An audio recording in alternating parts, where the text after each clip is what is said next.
One drink any North Indian can't get enough of is Kanji.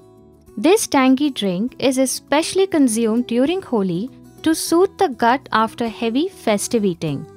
Let me show you how I make this delicious Indian probiotic drink, Kanji Vada.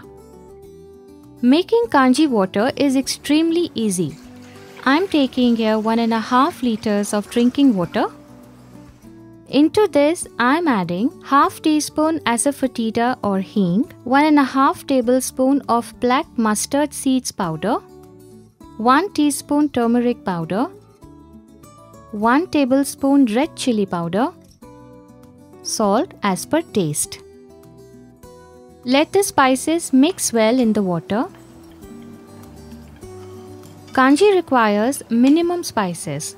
It's actually the fermentation process that will bring in all the magic.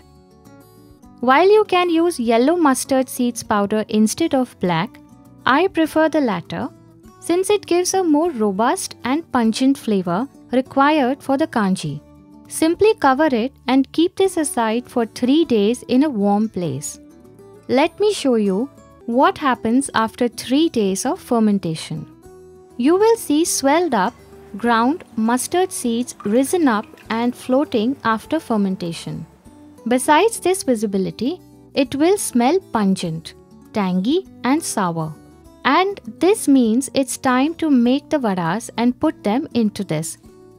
I am taking here 1 cup of soaked whole white urad dal. This was soaked for 5 hours. Adding a little water and here it goes for a quick grind. I am grinding the dal by pulsing 3 to 4 times.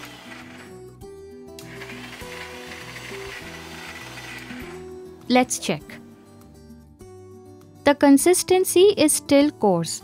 Hence, I am adding a little bit of water and giving it another grind.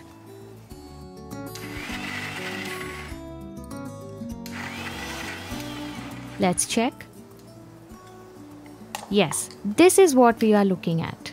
Smooth and thick. Let's take this out. To flavor this, I am adding 1/4 teaspoon of Asafoetida or hing and 1/4 teaspoon of salt. Now I am whisking the batter with light hands to incorporate some air into this for soft and fluffy vadas. The more spongy the vada, the better it will absorb the kanji water into it. A simple test to check if the batter is aerated enough: drop a little batter into the water. If the batter floats like this, the batter is ready to make the vadas.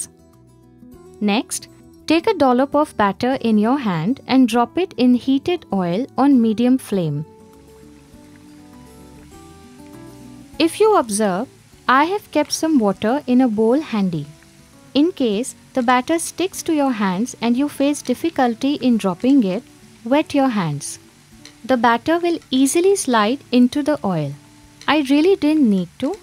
It was sliding off easily. Let the vadas fry on medium heat until golden and crisp. Let all the sides cook evenly.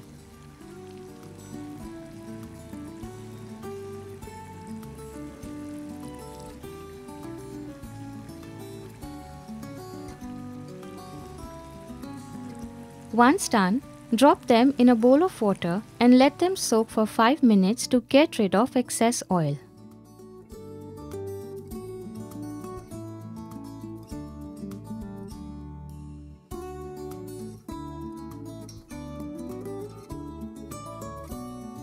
Next, squeeze the water from the vadas and put them in the fermented kanji water. The kanji water is already tangy and pungent. The vadas will soak into this for another 1 day and absorb the flavorful kanji water.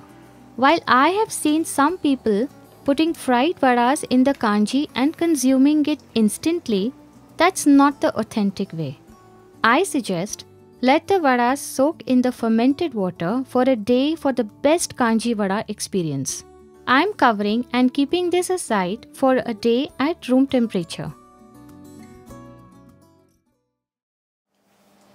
After a day of soaking the vadas, you will observe the vadas are soft and juicy, all soaked up in flavorful kanji. You can chill and have it as a natural and healthy probiotic cooler. Once its chatpata flavor grows over you, your taste buds will demand this joyride again and again. Such little joys make our life a lot more flavorful, isn't it? Until we meet again, eat well, live well, and stay blessed.